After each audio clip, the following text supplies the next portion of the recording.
Hello students, welcome to Edutalk. My name is Bhawna Bisht और आज मैं आप सभी स्टूडेंट्स को बताऊंगी कि आप सभी स्टूडेंट्स अपनी क्लास 10th में या फिर क्लास 12th में जो कि आपकी बोर्ड एग्ज़ाम होते हैं, तो बोर्ड एग्ज़ाम में आप लोग 95% कैसे स्कोर कर सकते हैं। अब मैं आपको बता दूं कि आप किसी भी बोर्ड से हो, आप सीबीएसई बोर्ड से हो या फिर आप आईसीएसई बोर्ड हो या फिर कोई और स्टेट का बोर्ड हो, आप सभी के लिए आज की वीडियो होने वाली है। तो आप सभी स्टूडेंट्स इस वीडियो को देख सकते हैं। तो मैं आपको बताऊंगी कि आप अपने बोर्ड एग्ज़ाम में अच्छे मार्क्स यानी कि 90%, 95% और मोर देन 95% कैसे स्कोर कर सकते हैं।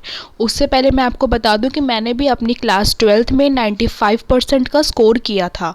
तो आज मैं आपको टिप्स बताऊंगी ताकि आप भी मेरी तरह 95% या फिर उससे ज़्यादा स्कोर कर सके। तो यहाँ मैंने आपके लिए सबसे पहले लिखा हुआ है एनसीईआरटी। अब देखो, जो आपकी एनसीईआरटी की बुक होती है, ठीक है, मेनली जो बच्चे सीबीएसई में हैं उन लोगों की एनसीईआरटी की बुक होती है।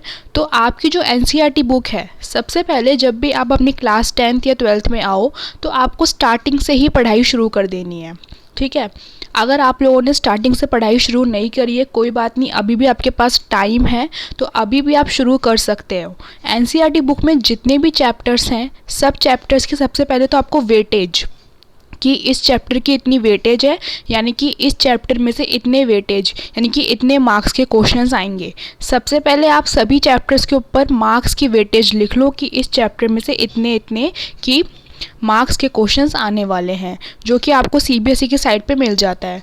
फिर उसके बाद आपको अपनी एनसीईआरटी के सारे जितनी भी चैप्टर्स हैं आपको लाइन बाय लाइन स्टडी करनी है, स्पेशली इन एसएसटी में आपको line by line her line को आपको रीड करना है। जो जो उसमें इम्पॉर्टेंट है आपको सब चीज़ लर्न करनी है, ठीक है। तो जो आपकी एनसीईआरटी है उसको बिल्कुल आप अच्छे से लर्न कर लो। फिर उसके बाद सेकंड है previous year question paper. NCERT से पढ़ने के बाद, नोट से पढ़ने के बाद आपको प्रीवियस ईयर क्वेश्चंस पेपर को देखना है और उसमें आपको देखना है कि कौन कौन से टॉपिक्स हैं या फिर कौन कौन से क्वेश्चंस हैं जिनके ऊपर क्वेश्चंस आते रहते हैं, क्योंकि बोर्ड एग्ज़ाम में जो आपके क्वेश्चंस होते हैं वो रिपीट होते हैं बहुत ज़्यादा। आप देखना कि जो आपका पिछले से पिछले ईयर या फिर जो भी प्रीवियस ईयर में जो क्वेश्चन पूछा हुआ था वही सेम क्वेश्चन आपके इस पेपर में भी आ सकता है। मैं ऐसा नहीं बोल रही कि पूरा का पूरा क्वेश्चन पेपर आपका प्रीवियस ईयर से बन के ही आता है, बट आपका 50 to 60% जो क्वेश्चन पेपर होता है वो प्रीवियस ईयर क्वेश्चन पेपर में से ही बन के होता है। क्योंकि देखो, क्वेश्चन ना रिपीट होते हैं हर बुक में, हर चैप्टर में कुछ ना कुछ इंपॉर्टेंट क्वेश्चन होते हैं, इंपॉर्टेंट टॉपिक्स होते हैं। जैसे कि अगर मैं आपका एग्जाम्पल लूँ क्लास 10th का, तो आपका एसएसटी का जो फर्स्ट चैप्टर है डेमोक्रेटिक पॉलिटिक्स का, डेट इज़ पावर शेयरिंग, तो उसमें से जब कोई डिसेंट्रलाइजेशन है उसके ऊपर क्वेश्चन आता रहता है, ठीक है। फिर सेकंड चैप्टर जो ऊपर फेडरलिज्म है वो बहुत ही इंपॉर्टेंट है, उसमें से क्वेश्चन आता रहता है फेडरलिज्म के ऊपर, फीचर्स के ऊपर। तो मतलब ये कुछ इंपॉर्टेंट टॉपिक्स होते हैं जिनके ऊपर आपको हर साल आपको क्वेश्चन देखने को मिलता है, ठीक है। तो आपको मैं बोलूँगी आप प्रीवियस 10 ईयर के क्वेश्चन पेपर को देख लीजिए। आपको सैम्पल पेपर, क्वेश्चन पेपर की बुक आपको मिल जाती है स्टेशनरी के शॉप्स पे। बस आपको क्वेश्चंस देखने हैं, उससे आपको आइडिया लग जाएगा कि कौन कौन सा क्वेश्चन रिपीट होता है।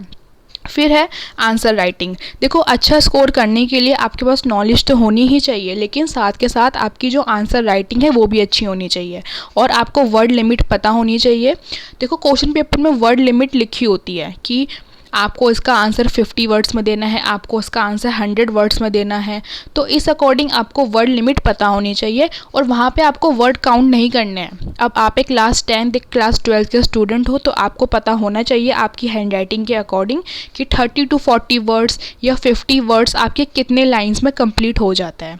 मेरे अकॉर्डिंग 10 to 12 लाइन्स में 50 वर्ड्स कंप्लीट हो जाते हैं आसानी से, और आप थोड़ा सा ज़्यादा भी लिख सकते हैं। अगर आपको 50 वर्ड्स बोला है आंसर में, तो ऐसा नहीं है कि आपको सिर्फ 50 ही लिखना है, आप काउंट होना करोगे वर्ड को। मतलब आपका जो आंसर है वो 50 तक होना चाहिए, 60 भी हो सकता है। ऐसा नहीं करना कि उसमें लिखा हुआ 50 वर्ड्स और आपका जो आंसर है वो 100-200 वर्ड्स का हो रहा है, ऐसा नहीं करना, इससे आपका टाइम वेस्ट होगा। ज़्यादा लिखने से ज़्यादा मार्क्स नहीं मिलते हैं। आपका क्वेश्चन जितने मार्क्स का है, अब फॉर एग्जांपल आपका 5 मार्क का क्वेश्चन है तो आपको उसमें 5 मार्क्स के अकॉर्डिंग ही लिख के आना है। अगर आप 5 मार्क्स के आंसर में 3 मार्क्स के अकॉर्डिंग लिख के आओगे तो आपको मार्क्स कम मिलेंगे, और अगर आप 5 मार्क्स के उसमें 7 मार्क्स या फिर 8 मार्क्स के अकॉर्डिंग लिख के आ रहे हो कंटेंट, तो आपका टाइम वेस्ट होगा। ठीक है, तो ठीक है, ये हो गया आंसर राइटिंग। फिर है पेपर प्रेजेंटेशन। तो आपको ना अपनी पेपर प्रेजेंटेशन पे बहुत ज़्यादा ध्यान देना है। मैंने एक वीडियो बनाई थी जिसमें मैंने आपको एक्सप्लेन किया था टॉपर की आंसर शीट से। वो 2018 की टॉपर स्टूडेंट थी, तो उसकी मैंने आंसर शीट शेयर करी है और मैंने आपको बताया है कि आपको अपना आंसर कैसे लिखना है। एक अच्छा आंसर आप लोग अपने बोर्ड एग्ज़ाम में कैसे लिख सकते हैं, तो आप उस वीडियो को ज़रूर देख लेना, उसका लिंक आपको डिस्क्रिप्शन बॉक्स में मिल जाएगा। ये हो गया पेपर प्रेजेंटेशन। फिर है फोकस।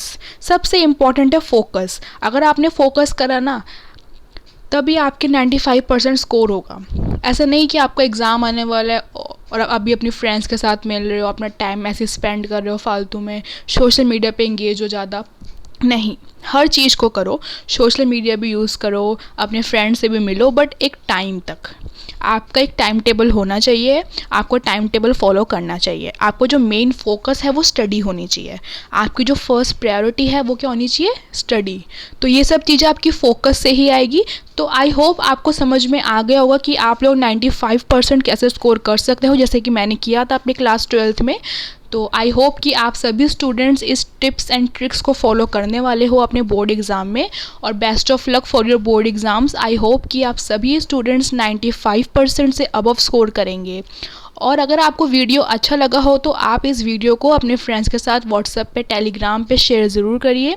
अब हम मिलेंगे अपनी दूसरी वीडियो में, तब तक के लिए टेक केयर, बाय बाय।